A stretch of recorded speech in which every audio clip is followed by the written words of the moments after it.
पेटाऱ्यातून निघालेल्या आजच्या गोष्टीचं नाव आहे हत्तीचे पिल्लू पाणी प्यायला शिकले. चला गोष्ट सुरू करूया. हत्तीचे एक पिल्लू जंगलात फिरत होते. फिरता फिरता त्याला तहान लागली. ते एकटेच नदीवर गेले. तेथे गेल्यावर त्याने विचार केला की पाणी कसे प्यावे. सुरुवातीला त्याने नदीच्या पाण्यात आपले कान बुडवले, पण ते पाणी पिऊ शकले नाही. नंतर त्याने आपली शेपटी बुडवली.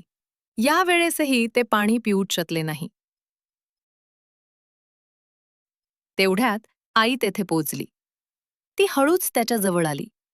तिने आपल्या पिल्लाची सोंड पाण्यात बुडवली आणि हत्तीचे पिल्लू घटघट पाणी पिऊ लागले.